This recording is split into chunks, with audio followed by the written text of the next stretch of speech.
ఈనాటి ముఖ్య అతిథి గౌరవనీయులు doctor yes Chellappa, principal secretary సాంస్కృతిక శాఖ వారికి, వేదిక మీద ఆసీనుడై ఉండేటువంటి పెద్దలకు నమస్కారం. సభలో ఆసీనుడైన రసజ్ఞులకు, నాట్య కళావేత్తలకు అందరికీ నమస్కారం. అనితా హనుమంతరావు గారికి అభినందనలు తెలియపరుస్తున్నాను. ఈరోజు ప్రదర్శింపబడినటువంటి కూచిపూడి మహత్వం ఈ రోజు నేను చూడలేదు, కానీ ఇదివరకే నేను చూశాను. చాలా బాగా ఉంది. కూచిపూడి మన కూచిపూడి అయింది.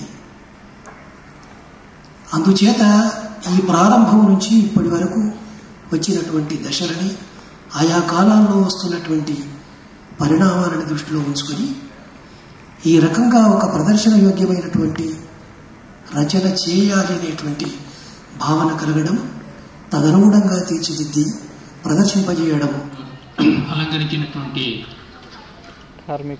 ఈ కూచిపూడి నృత్యంలో పేరు ప్రఖ్యాతి గల పెద్దల అందరికీ, మరి సోదరులకు నమస్కారం. మనకు ఈ డిగ్రీ సర్టిఫికేట్ ఇచ్చేటప్పుడు, దాన్ని మనం చదివేటప్పుడు ఒక మాట ఉంటుందన్నమాట. అర్హత కల ఎగ్జామినర్స్ వల్ల ఎంపిక చేసి ఈ సర్టిఫికేట్ ఇస్తున్నామని. ఇక్కడ ఈ కూచిపూడి ప్రదర్శన గురించి అర్హత వాళ్ళు అందరూ ఇచ్చిన తర్వాత నేను ఏమీ చెప్పడానికి ఏమి లేదు. ఎందుకంటే కూచిపూడిలో పేరు ప్రఖ్యాతి గల పద్మశ్రీ శోభానాయుడు గారు ఉన్నారు, అలాగే ఉమా రామారావు గారు ఉన్నారు, మా ప్రిన్సిపల్ వేదాంతం రామలింగ శాస్త్రి గారు ఉన్నారు, అలాగే జయా మనోహర్ గారు, సంయుక్తాచార్య సేతురామ్ గారు, వీళ్ళందరూ ఉన్నారు.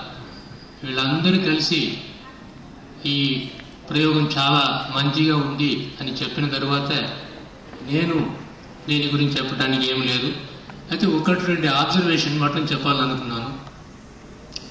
ఏ కళ అయినను కూడా అది ఎప్పుడూ పెరుగుతూనే ఉంటుంది అన్నమాట. అలాగే కూచిపూడి యొక్క రూపకల్పనని మనం 16వ శతాబ్దం నుంచి నేటికి చూస్తుంటే అది గంగలాగా కావేరిలాగా ప్రవహిస్తూనే ఉంటున్నది అన్నమాట. ఇందులో ఒక పరిశీలన చేయాలి. ఎందుకంటే అన్ని విశ్వవిద్యాలయాల్లో కుమార్ ధన్యవాదాలు అనిపిస్తూ నేను సెలవు తీసుకుంటున్నాను. నమస్కారం.